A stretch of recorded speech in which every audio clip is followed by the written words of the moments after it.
দেশ নেত্রী বেগম খালেদা জিয়া লন্ডনে একটি ক্লিনিকে চিকিৎসা অবস্থা আছেন। সবাই এই জোহরের নামাজের আগে আল্লাহ পাকের কাছে দোয়া করি, আল্লাহ পাক যেন ওনাকে সুস্থ করে ছেলেকে সাথে নিয়ে বাংলাদেশে ফেরত আসতে পারেন। সবাই বলেন আমিন।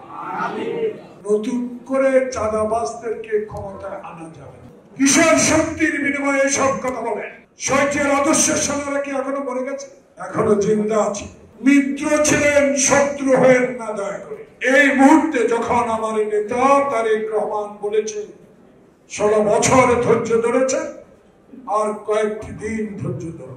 আজকে প্রধান অতিথি আমার প্রিয় নেতা, সবচেয়ে প্রিয় নেতা, শুধু রাজপথ তিনি দেশের স্বাধীনতার যুদ্ধে অংশগ্রহণ করে সে শহীদ জিয়ার আদর্শকে বাস্তবায়ন করার জন্য এখন পর্যন্ত টিকে আছেন সেই প্রিয় নেতা মেজর হাফিজ আহমেদ। উপস্থিত আমার বন্ধু মুক্তিযোদ্ধা আব্দুল সালাম, ফজলুর রহমান, কর্নেল জয়নাল, হারুন রশিদ সহ সবাইকে আজকের এই দিনে দেশ নেত্রী বেগম খালেদা জিয়া লন্ডনে একটি ক্লিনিকে চিকিৎসা অবস্থা আছেন। সবাই এই জোহরের নামাজের আগে আল্লাহ পাকের কাছে দোয়া করি, আল্লাহ পাক যেন ওনাকে সুস্থ করে ছেলেকে সাথে নিয়ে বাংলাদেশে ফেরত আসতে পারেন। সবাই বলেন আমিন। প্রিয় বন্ধুগণ, বক্তব্য দীর্ঘায়িত করার কোন বিষয়, আমার সামনে মুক্তিযোদ্ধাদের উদ্দেশ্যে কয়েকটি প্রশ্ন রেখে আমি আমার বক্তব্য শেষ করি। বক্তব্য প্রায় 16 বছর তো রাস্তায় ছিলাম, 16 বছর সকল আন্দোলনের সাথে সম্পৃক্ত ছিলেন। আজকে আমার ডান পাচ্ছে আমার দুঃখ না। 16টি বছর হাঁটু পানিতে দাঁড়িয়ে জঙ্গলে ঘুমিয়ে যারা এই সরকারের পতন ঘটিয়ে সেই সরকারকেও ক্ষমা করে দিয়েছেন আগস্টের পর কিছু দল, কয়েকটি দল।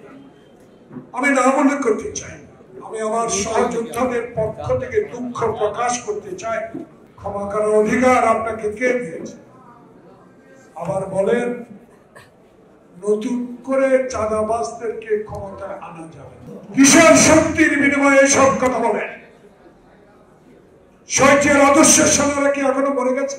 এখনো জিন্দা আছে। দয়া করে মুখ বন্ধ করেন, অনেক কথা আছে। মিত্র ছিলেন, শত্রু হয়ে না দয়া করে।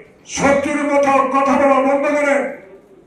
আপনাদের ইতিহাস আমাদের জানা আছে। অনুগ্রহ করে এই মুহূর্তে যখন আমার নেতা তারেক রহমান বলেছে 16 বছর ধৈর্য ধরেছে, আর কয়েকটি দিন ধৈর্য ধরে, তাই আমরাও ধৈর্য ধরে অপেক্ষা করে আছি। কারণ এই সরকারের প্রতি আমাদের বিশ্বাস আছে।